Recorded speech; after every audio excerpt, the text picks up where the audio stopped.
Trigger warning. This episode may discuss one or more of the following topics: violence, death, including that of people of Indigenous descent, war, abuse, medical issues, self-harming behaviour, eating disorder behaviour or body shaming, drug and alcohol addiction, sexual activity, hate speech or strong abusive language, discrimination, and stereotypes. These potential topics have remained part of the episode as it forms part of the interviewee's story, which cannot be accurately told without including such information. Viewer and listener discretion is advised. G'day and welcome to another episode of Spectrum Uncensored. Today I have with me Connor from Brisbane. Thank you for your time today. G'day. So tell me a little bit about yourself, what you do and your diagnoses, if you've got more than one. Okay, so I'll start with my diagnoses. Yeah, I'm actually not sure which one's correct there.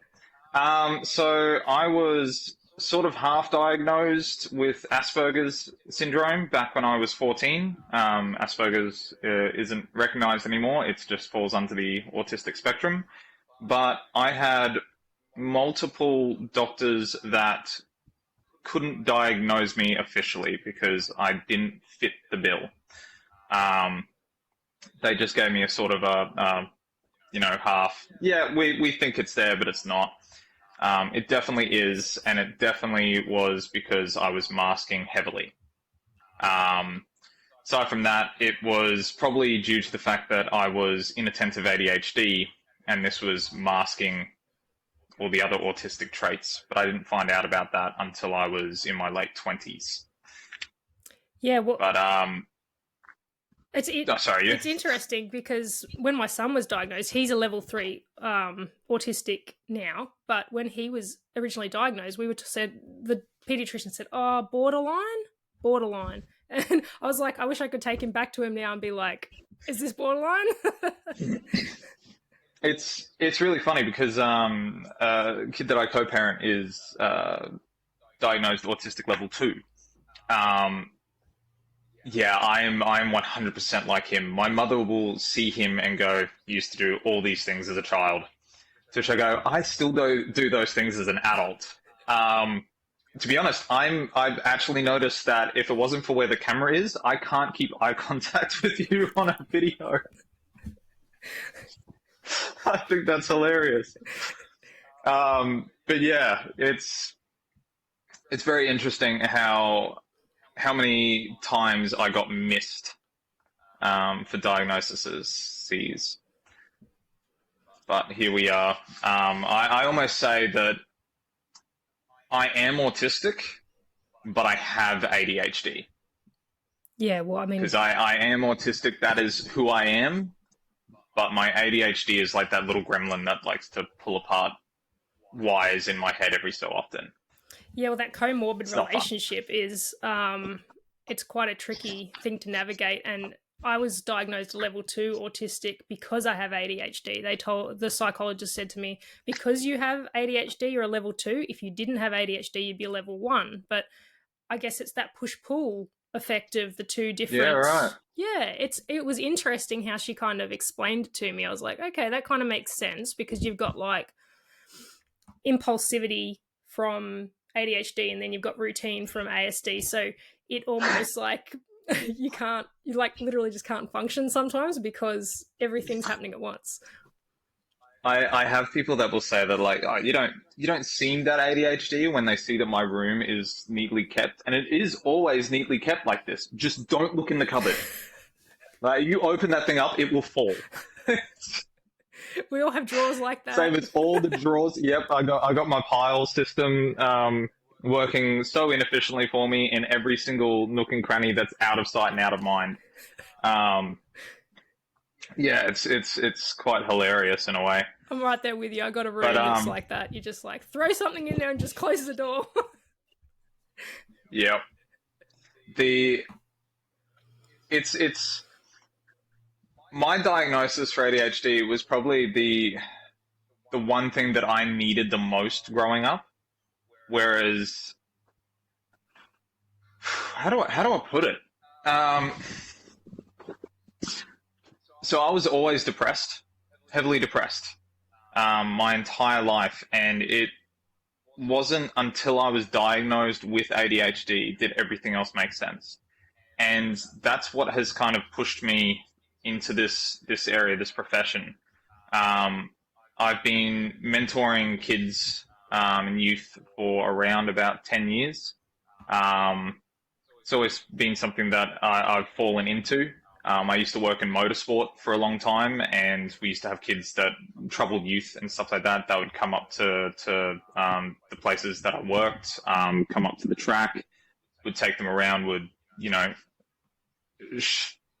help them, I guess, help them see a different side of life to what they were seeing previously for whatever reason. Um, and after a while, I had a bit of a break. I had a bit of a mental break, and I said, I can't do this anymore. And it was a 7-year-old that said to me, "Why don't you get into caring for people?" So, I can't believe that came from a 7-year-old, but yeah, you're right. And so I went down the route of I wanted to do aged care, but aged care was um, it was full, and I couldn't do it at the time. And I went, no, I need to do it now, or I'm not going to do it. So I jumped into disability, and my first case coming out of disability support at TAFE was that I was doing work experience with two of the worst neglect cases in possibly Queensland history.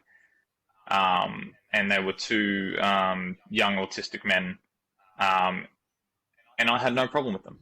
I had all the tolerance, all the patience in the world. They just kept putting me back with them because I work so well. And after that, everyone that I met from there out was adults and children with neurological conditions, autism, ODD, ADHD, all these things. And that's sort of become my focus and my specialty now. Do you feel like you could see yourself a little bit in them when you were working with them? Like, did it feel like you were kind of working with your people? It's it's kind of funny that I guess that has always been the case, but I never knew that I was ADHD, and I sort of never realized to the extent of how autistic I was. Um, oh, the foreshadowing. Um, this 7-year-old that told me to get into it. I actually remember we were in the car, and you could ask me a question about any topic in the world, and I will have an interesting fact for you.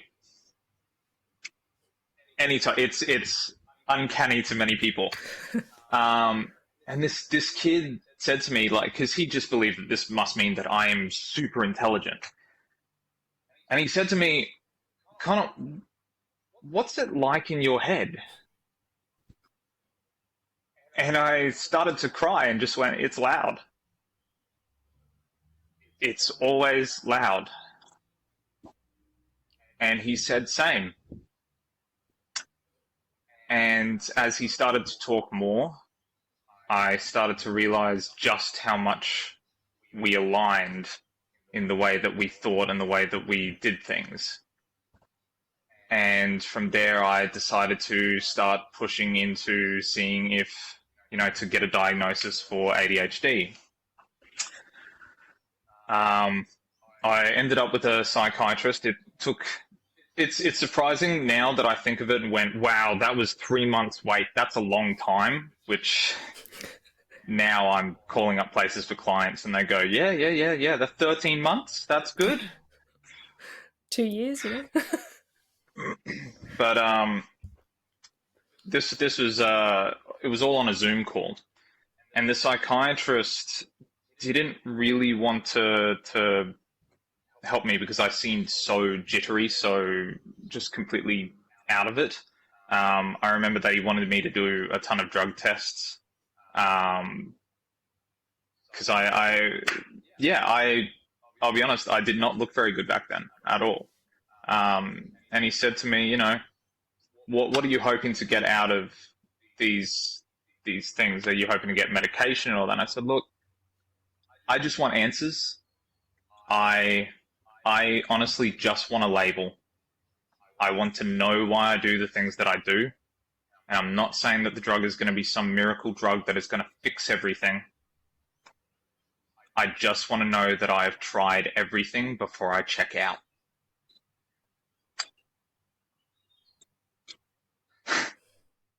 It's very real. Like, it's very real.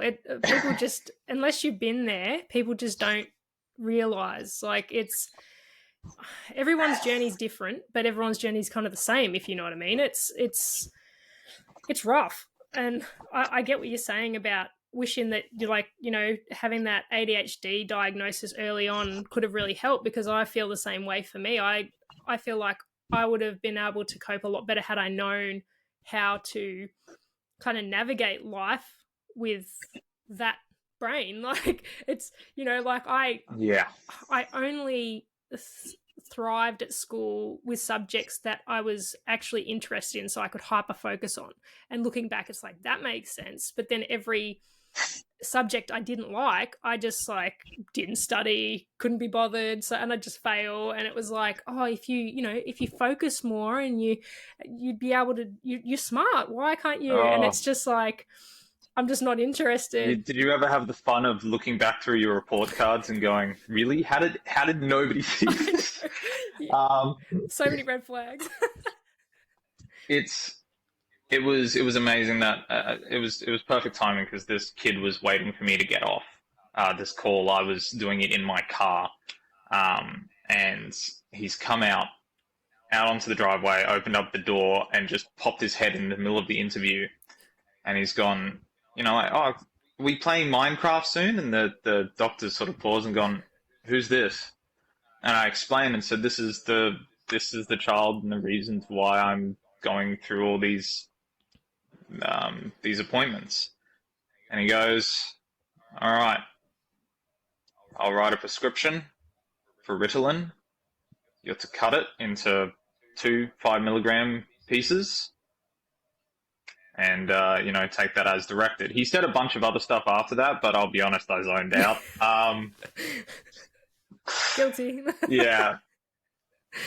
I remember the next day I burst into tears, because I got up, I took the medication, I went into my room to put shoes on, and then I went, oh, I didn't put the milk away.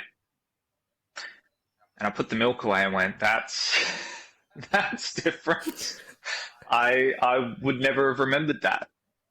And then I got into my car and I drove down to the shops to go and get my shoes for work the next day. And I never would have done that.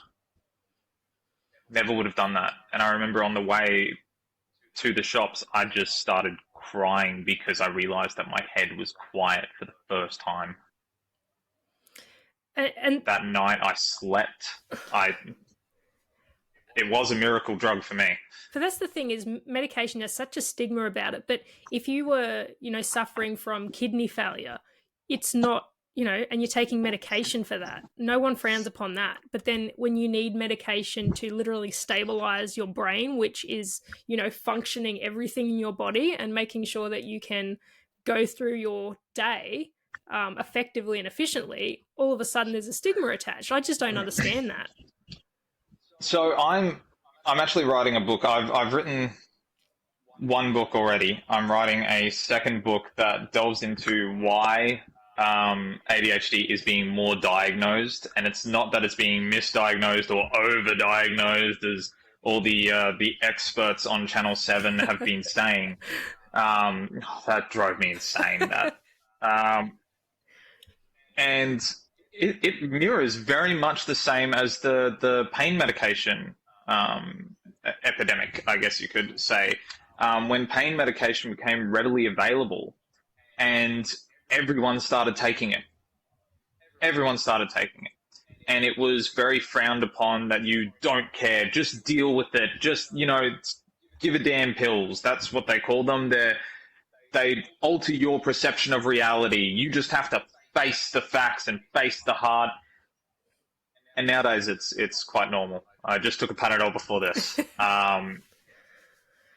If we are building a world that doesn't align with the way that our bodies and our brains are meant to function, you're gonna have these issues. Well, that's just it. Like, I've met a lot of people that have siblings or family members that have turned to drugs to function normally, and it's like one of my friends, her brother has been in and out of prison since he was 18, and he only feels normal when he's on drugs. And she's gone, I'm pretty sure he's ADHD. And he's explained, I can function so normal and I just feel normal when I'm on these drugs, but if I'm not on them, and I mean, and that's the thing, is you've got like dexamphetamine and things like that is used for ADHD. So it kind of makes sense for people to self-medicate. I mean, people have been doing it with alcohol for how long? So it makes sense. Yeah. And you're ending up with a lot of people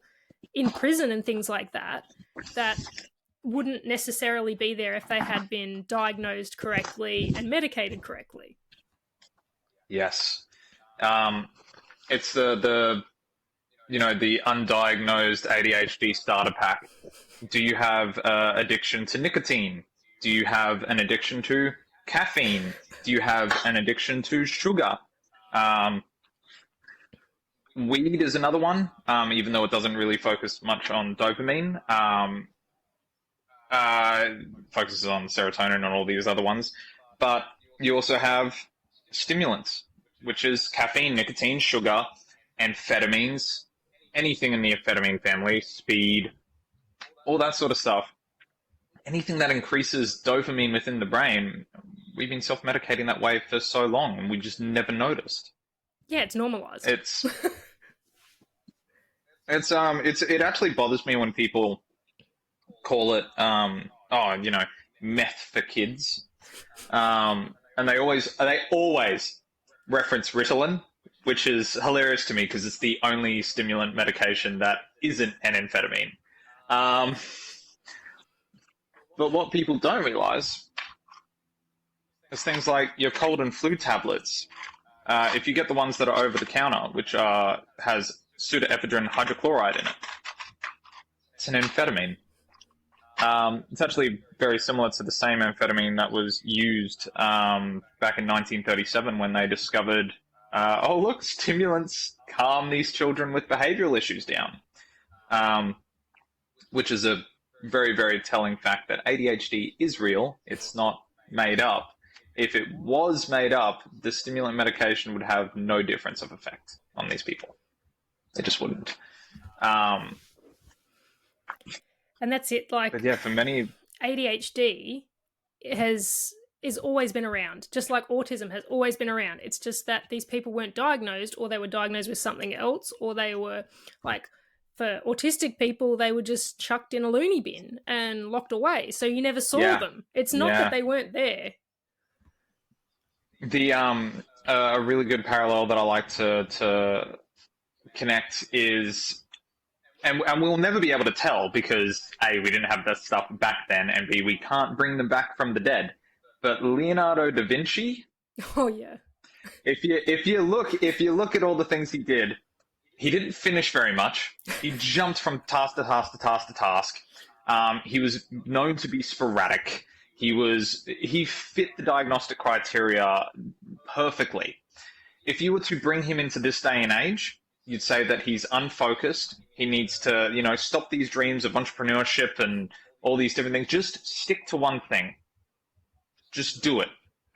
And he would then be a problem. He would then, I guess, by definition of something that impacts your daily life, he would have a disorder of attention.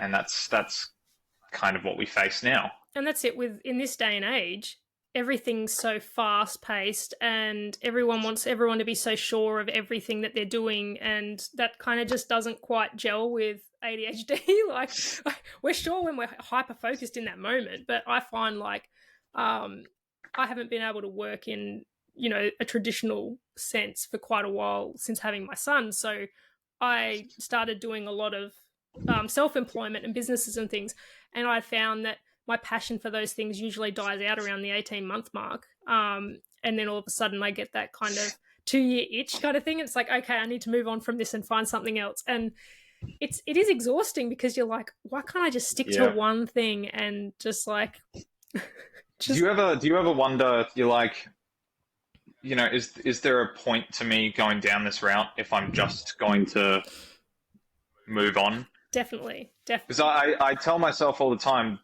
it's better to have done it than not at all. But at the same time, you do get that, when am I going to stop loving doing this? Yeah, and that has always scared me. We were watching a documentary last night.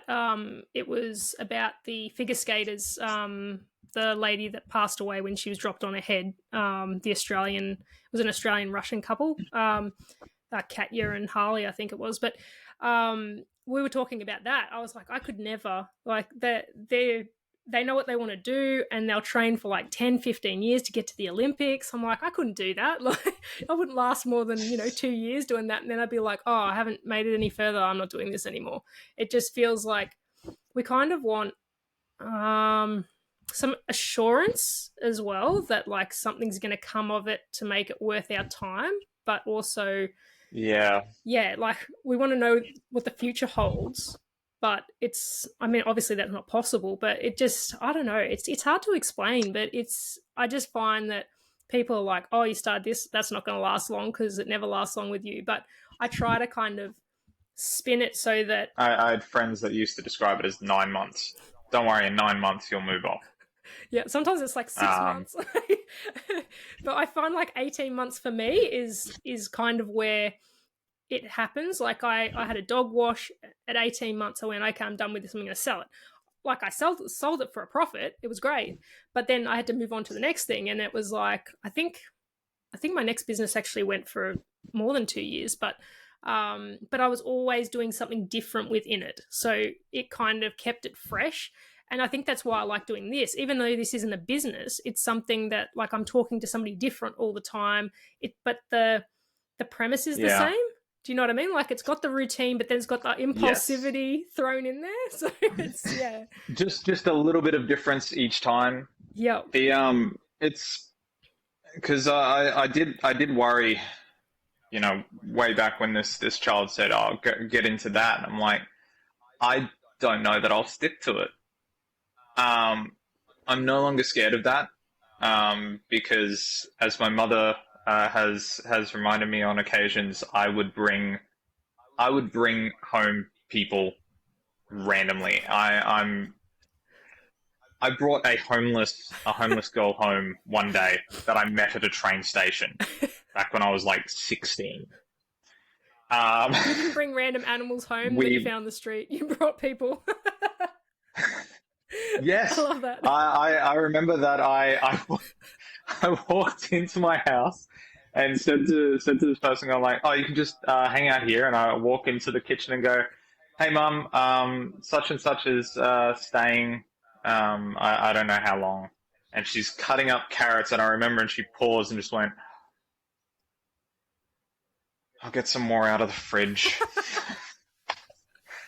But yeah, I've always fallen into this and always kept coming back to this. I did when I was 16. I tried to go and study youth work, but I never followed through with that because I was far too empathetic.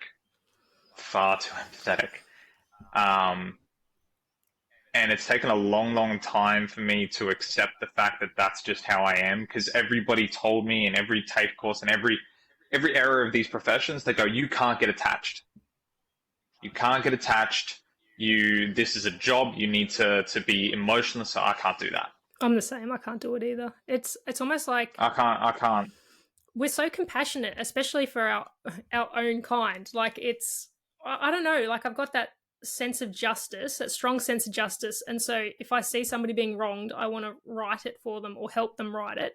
And it's like I always say, be the person that you wish you'd had at the beginning of your journey. And I really stick by that with all people. If someone, asks for help or needs some advice or wants some guidance, like I'm not a doctor, but I can kind of point them in the right direction with where I think they might be able to get the best help. And I just feel like it's almost like an unwritten obligation that I feel to do it. But it's not like an obligation in a sense that I don't like doing it. I really enjoy being able to help people, head off in the right direction and right their path and all that kind of thing. So I don't know. I feel like I could do something very similar. I've thought about doing kind of support work and stuff within schooling environments and stuff, and kind of helping kids feel embraced for who they are and nurtured in the way that suits them best. I feel like so much of the world is just, square peg, square hole, and then we've got all these round pegs that just don't fit, and it's like, well, what about them? So my life did not fall into place until I stopped listening to everybody else's advice. Yep. And that sounds like terrible advice. But it worked for me because everybody was telling me to do things in a way that a neurotypical should do them. And they never worked. Not once. It wasn't until I just went, I don't care what you think, I'm doing it my way, that everything in my life fell into place. And many people have been upset with that, surprisingly. People that I thought were friends have sort of distanced themselves because I guess I now see the fact that they were just very controlling.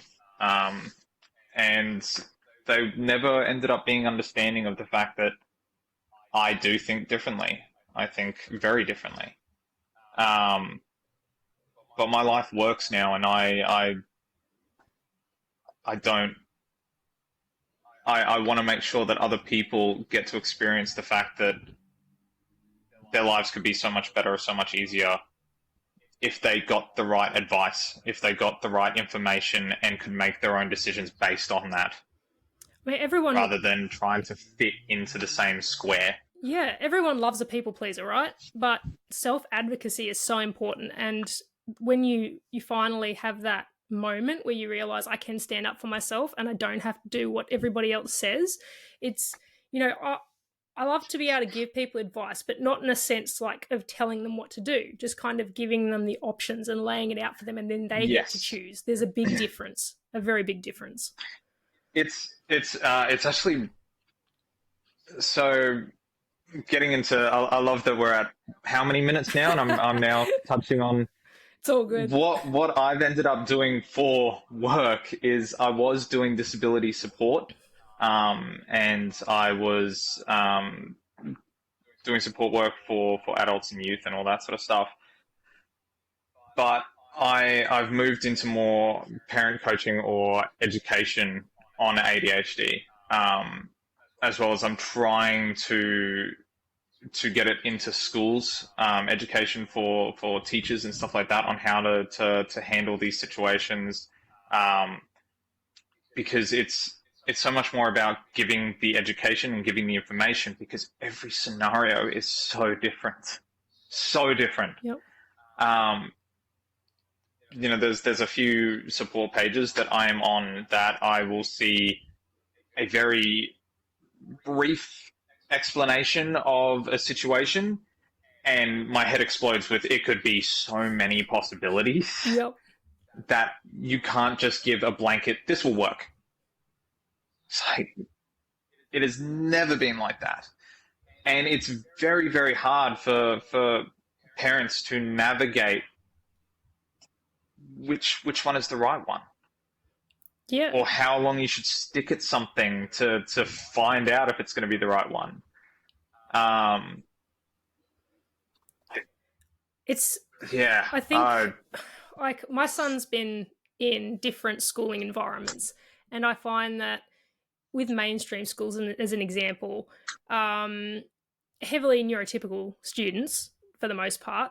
And that you're right in saying that every person is different and every scenario is different. And just because this one kid's triggered by loud noises, for example, doesn't mean the next one is. And so you can't really write a manual for that stuff.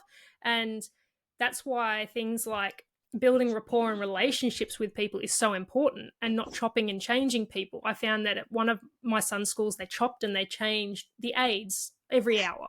He could not cope with that.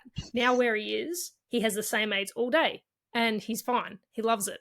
But as soon as somebody comes into the room that might be taking over from someone, he gets very anxious and he starts pacing and freaking out. So it's just little things like that.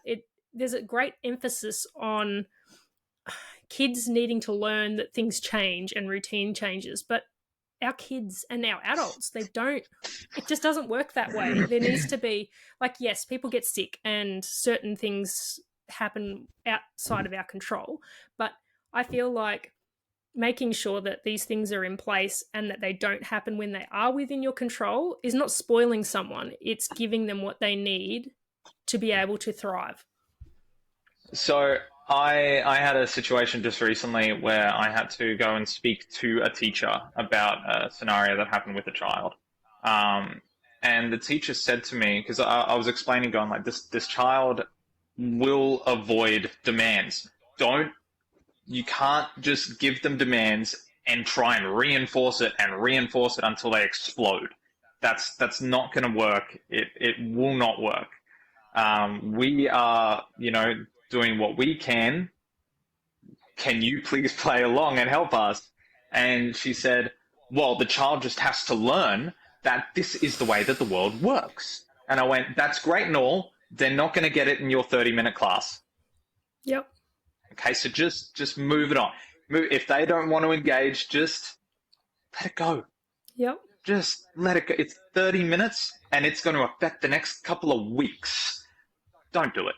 Yep. And that's just it. Is like there's a knock-on effect for the teacher. It doesn't bother them. They get to move on. But for the child and the family, it's a massive knock-on effect. And everyone needs to work together with this stuff. Otherwise, it doesn't work. The consistency needs to be there across the board, and open communication, and actually having that willingness to work in unison is very important. I don't think it gets enough kind of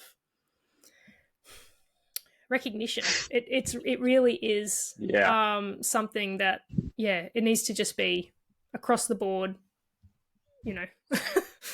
And I completely sympathize with teachers that have massive classes of so many different children.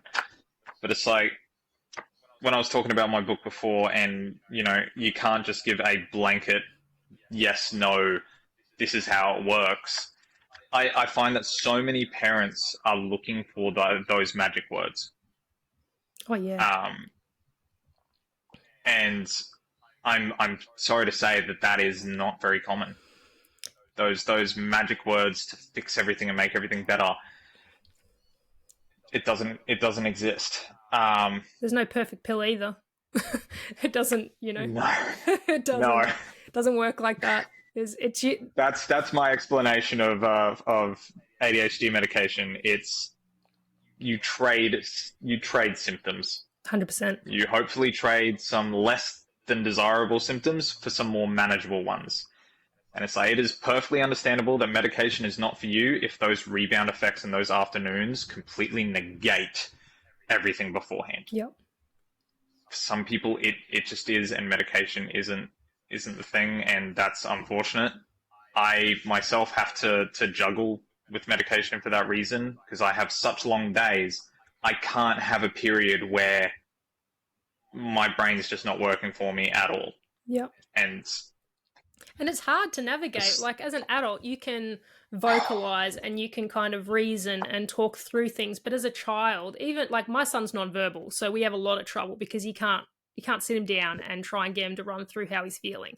But even a child that is verbal, they still may not know how to kind of comprehend what they're feeling and get it across to you. So it still can be just as difficult.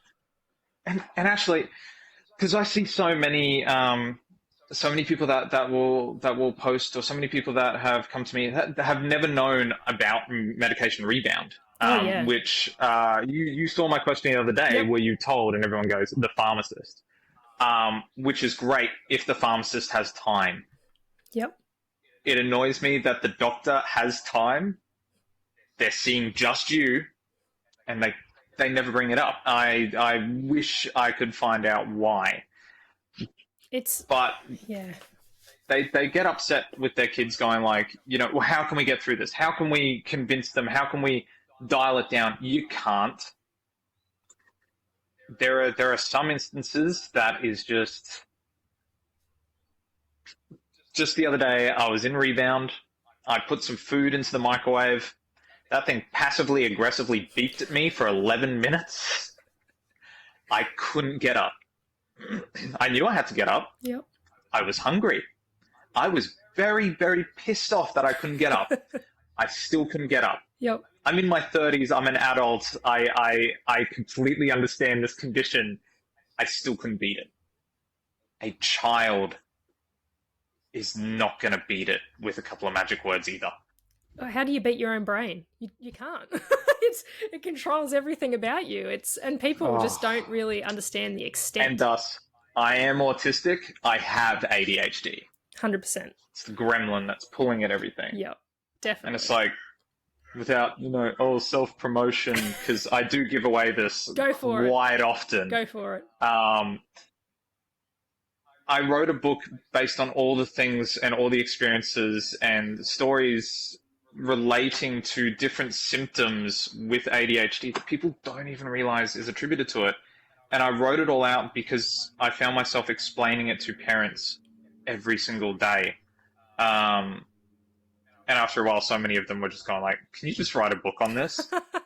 I found that explaining why the children do the things that they do has helped far more than telling them what to do. Oh yeah, definitely. Because then they can work with their child rather than trying to follow guidelines on how to manage something. It's like you know how to drive. You have a driver's license. Do you know how to fix a car? No. I can tell you how to. I can tell you what to do with the child, but do you know why it's happening? You throw an extra spanner into the works, it's gonna completely change everything again. There are many tactics that we can be taught, but again, teach a man to fish, and they can eat the rest of their lives instead of just giving it to them. Yep. Parents, mothers know best. The more education that they have, the better a parent that they can be. They will know their child far better than I will within the first, couple of weeks of knowing them. But what separates us is the fact that I also understand why it's happening. If they have that information, they can see so much more all throughout the day, every single aspect of it. They will have such a much better way of managing their children, managing their household, and managing themselves if they had the education available. But I still meet adults that were diagnosed as children that don't understand how ADHD actually affects them. Yeah, it is a big, it's a massive journey, and I don't think you ever stop learning about it either. So it is very much no.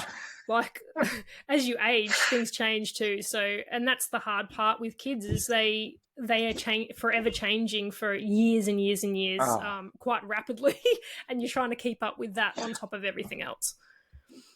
I look back at some of the kids that I've known throughout the years. Some of them are now in their 20s, and just how different their lives have been over different periods of time. Even the kids I know now, just from the time that I met them to the time now, it's just so different. Their interests are different. The way that they think, the way that they act, just ever evolving, ever changing. It really is. And if somebody suspects suspects they have a disability but they're undiagnosed, what advice would you give them? How much time have we got? I'm kidding. It's a bit like that. I'm sure anybody could just say, go and explore it. Go see a GP, something like that. Go get a referral.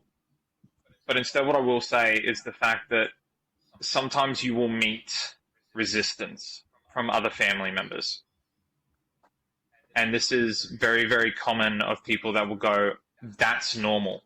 Everybody goes through that. I went through that. You can't be autistic. You can't be ADHD. You can't have any of these conditions. You're just like me. You don't need a label. And a lot of that comes from the fact that that is their personal experience and the fact that they may be undiagnosed as well. And many people can feel upset with the fact that you're altering everything that they have grown up and struggled with to the fact that you want an easy way out. I encounter it so much, and it's very heartbreaking to see, not because they're trying to stop this family member, but because you can see that they have struggled so much. And what is actually really amazing is once that person is diagnosed, not all the time, but sometimes, those other family members start to come around to it. And they start to realize, and everything just falls into place after that. You may get resistance going down the diagnostic route, but you need to do what's best for you in the end. That's sound advice. And if you think you've got ADHD, read ADHD Explained by Connor M. Green. Many people have read that and gone, yeah, no, I don't have ADHD. This is a lot worse than I thought. Yeah, it's fun. Oh, dear. Yes. Well, thank you very much for your time today. It's been a pleasure to talk to you, and I'm sure we could talk for hours and hours. I might have to get you back another time for another episode. Yes, yeah. All right. Thank you so much. Thank you very much. Take care. Bye.